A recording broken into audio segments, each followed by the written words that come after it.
vegan paleo sausage. We don't leave our homes thanks to Amazon drones. Nope. Yellow pudding was so good for the... Woo! Sir, you need to rest. What are you doing, Miss Miller? This does not end well for you.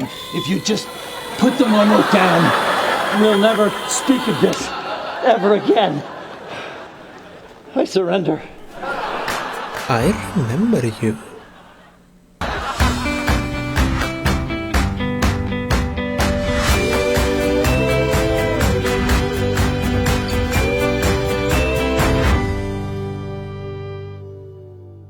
Back in 2014, when television existed for reasons other than to cause you to be perpetually scared or shilling Disney+, TBS released Ground Floor. Though very much in the vein of a standard laugh-track sitcom, it did have some distinguishing features that set it apart from the usual dredge, chief among which is the star-studded cast. Skylar Astin was extremely hot of the Pitch Perfect movies, or so my sister says. Briga Hillen, returning to a Bill Lawrence production after Cougar Town and a run on musical theatre productions, Bill Lawrence himself, presently of Ted Lasso, and special needs advocate John C. McGinley round out a stellar lineup. So, with that in mind, how does the show stack up? Just so you know, I have pepper spray. Well, breath spray. Okay, it's gum. I'm a grown-up. You will, however, notice in the memo section of that check I wrote, na na na na na. Hey, this is where we first said I love you. Yeah, it's our love dumpster. Okay, so the plot goes as follows. Skylar Astin plays Brody, a hotshot, extremely successful investment banker and Jimmy Fallon impersonator. One day on the company party, he meets Jenny, one of the employees in the support department who works on the eponymous ground floor. He tries to hook up with her, but is interrupted by their boss, Mr. Mansfield. I don't know, fellas. Is Mansfield one of those bosses who doesn't mind when you ignore him? Or is he the type of boss that would move your desk into the men's room for a month because you decided getting one more drink was more important than the company he built with the blood of his ancestors? So now he has to make a decision. Work or Jenny? For the purposes of the plot, he picks the latter.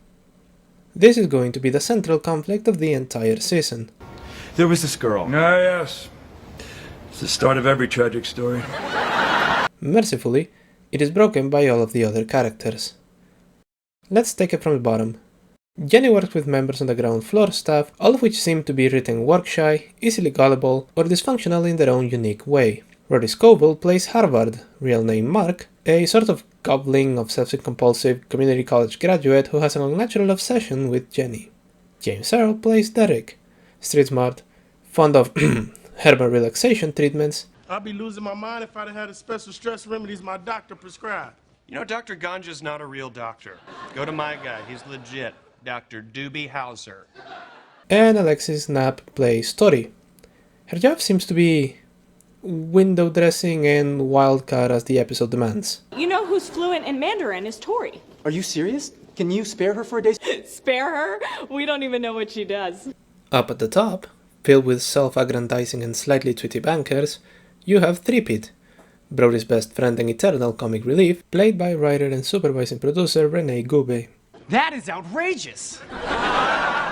Did everybody get a call? Because I didn't. The aforementioned Remington Mansfield, played by John C. McGinley and who literally owns the building, and a smattering of random extras as all of the moneymakers who work at Remington Trust. If you come from Scrubs, you will find the writing on this particular show different. Much more aligned with the standard joke, laugh track that you would expect in a normal sitcom. However, there is at least some character development to go along with it. Not from Brody, who seems to be as good as it gets from the start, but from Jenny, who gets over self-esteem issues and childhood traumas. My cousin Tiffany said that scratchers were her heroin. Tiffany smoked actual heroin. When I think of marriage, I think of my mom and all my stepdads, and a few more of them, and you could form a jury, which is ironic because most of them are in jail. Brody's arcs generally seem to boil down to, I want to do something with Jenny but it clashed with my job, or I want to do something for Jenny and it will blow up on my face. Oh, so soft. Oh, holy freaking crap, this is soft. Why don't you want it? I do want it. I just can't keep it. It costs more than my rent, and I don't want to be a snob. His gift. Look, see, he paid $40 for shipping. Oh my god, this thing costs $630? What? It costs more than my rent. $630? It costs more than my rent. $630? What?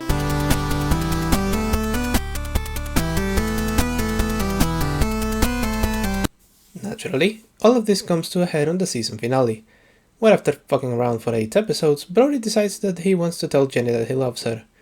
Meanwhile, Jenny has finally accumulated enough frequent flyer miles to go to Paris, and now Brody has to make the most difficult decision of his life. It's Paris. Brody, what are you doing here?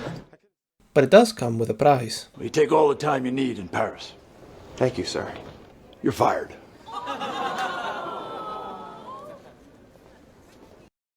Season 1 was well received, earning anything from 1.26 to 1.63 million viewers every week.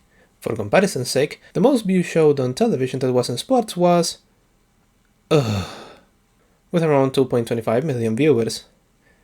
As such, TBS decided to renew Ground Floor for a second season. Season 2 brought a couple of changes from Season 1, say goodbye to the long intro, and also say goodbye to Alexis and most of the background extras from the ground floor. Harbour fired them all in universe while Jenny and Brody were in Paris. Upstairs would gain a new player in Lindsay, played by Emily Heller and hired in universe as Brody's replacement. Mr. Mansfield also unfortunately didn't recover from his cold in Season 1, which has negatively affected his voice. Why? So I can be told I'm sick by some macho know-it-all jackass in scrubs? That's not me. You just said so yourself. I'm a stubborn bastard. Now let's cut to the chase. Ostensibly, with Brody fired, the dynamic would be radically changed, especially after he decides that the only way he's going to get on the top floor again is to begin working from the ground up. That's an entire season, and it would have been, were it not for the fact that they pulled the shit out of that one at the halfway point with a 2-episode story arc featuring many happy whatevers, Brent Morin as Jasper McCabe, rival investment banker and the embodiment of San Francisco made flesh. Your property actually starts at that elevator.